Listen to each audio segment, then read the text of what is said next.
Charles Salvaudon est mon invité. Bonjour Charles. Bonjour. Docteur en sciences politiques, expert en géopolitique auprès du Centre européen de droit et d'économie de l'ESSEC Business School. Vous êtes également professeur à l'Albert School, d'ailleurs qu'on avait présenté à son lancement. Vous enseignez la géopolitique, évidemment. Vous coordonnez aussi un réseau d'enseignants sur les différents campus européens de l'école Albert School Mines Paris. Et donc, vous êtes l'auteur de Comment comprendre le monde pour mieux décider, paru chez l'Harmattan. Vous défendez l'émergence d'une nouvelle école de pensée géopolitique pour le 21e siècle. Est-ce que vous pouvez nous en dire plus là-dessus déjà, Charles ? Oui, on a vécu le XXe siècle avec une école de pensée qui était dessinée verticalement. C'était l'école de pensée de Yves Lacoste. Le monde a changé. Alors, verticale. Quelle était cette verticale ? La verticalité, c'est les États, la rivalité, les conflits, les crises, les frontières. Aujourd'hui, toute cette grille de lecture, finalement, vole en éclats. Le 21e siècle est une géopolitique transversale, qui est davantage concentrée autour des grandes thématiques comme la transition énergétique, les flux migratoires, les nouvelles technologies et le changement climatique.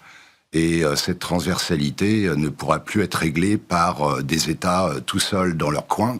Il va falloir que tout le monde se mette autour de la table pour trouver des solutions durables afin que l'on puisse vivre un petit peu plus sur cette petite planète. Alors, vous démarrez votre ouvrage en nous disant le monde frappe à la porte des entreprises. Oui. Vraiment ? De plus en plus, hein, tout à fait. Et les entreprises, la géopolitique finalement n'est pas réservée aux États et aux chancelleries. La géopolitique aujourd'hui frappe effectivement à la porte de toutes les entreprises, petites et grandes.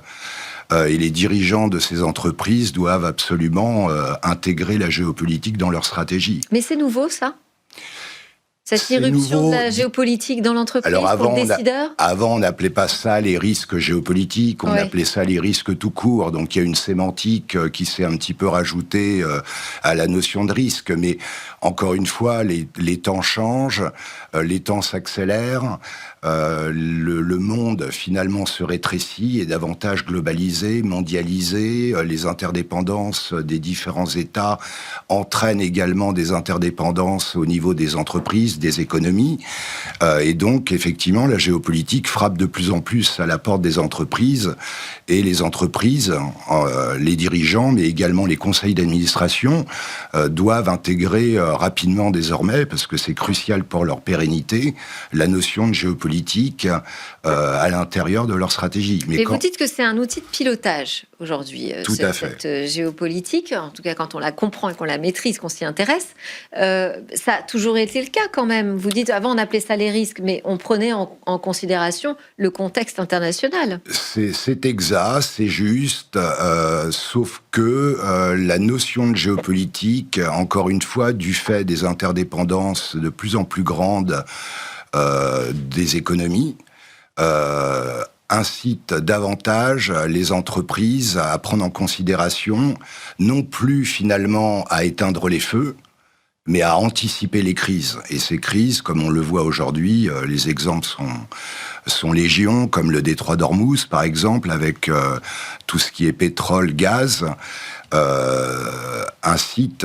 impose aux entreprises, finalement, de dessiner des scénarios pour ne pas se retrouver confrontés à ce type de crise. Donc on est plus dans comment je réagis par rapport à une situation. On est dans l'anticipation. Vous dites qu'il faut en fait décider dans l'incertitude mondiale. Tout à fait. Aujourd'hui, une bonne géopolitique dans l'entreprise, c'est pas, comme je l'ai lu à de nombreuses reprises, juste nommer un chief geopolitical officer dans une tour d'argent à la Défense. Il faut un chef d'orchestre, hein, c'est clair, comme le fut il y a une trentaine d'années l'audit interne. Aujourd'hui, on s'aperçoit que dans toutes les sociétés, il y a un comité d'audit. On peut imaginer que demain, il y aura un comité de géopolitique.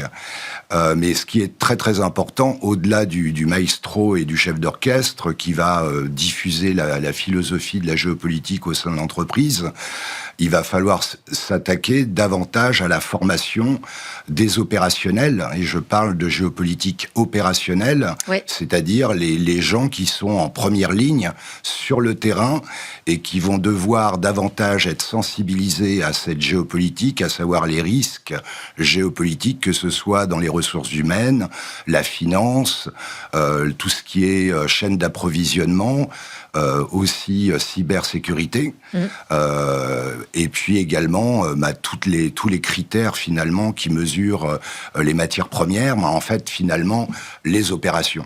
Et en fait ces gens-là qui seront davantage aguerris à la géopolitique opérationnelle permettront à l'entreprise d'identifier rapidement les signaux faibles, ce qu'on appelle les signaux faibles, pour anticiper les crises et non plus les subir. Et en fait, c'est ça le cœur du sujet. Vous donnez vraiment une méthode, oui. Dans l'ouvrage, une méthode de géopolitique appliquée à l'entreprise pour que ce soit le plus opérationnel possible. Et il y a plusieurs études de cas aussi, pour qu'on puisse un peu s'entraîner. Il y en a une en particulier, vous avez envie de nous présenter là ? On peut parler effectivement de celle liée à la guerre en Ukraine, oui. Puisque ça nous a énormément impacté au niveau du prix du gaz, qui est indexé sur le prix de l'électricité. Et donc, on a vu nos factures grimper exponentiellement. Donc, effectivement, je donne un certain nombre d'exemples qui sont liés à un certain nombre de crises. Alors, ce sont des exemples qui répondent à une crise du moment présent, mais on peut appliquer ces exemples dans le temps et dans le futur. L'idée, c'est pas forcément de faire du copier-coller avec les crises, c'est d'avoir une sorte de cadre, oui. D'avoir une sorte de recette, finalement, pour pouvoir justement définir des scénarios d'anticipation.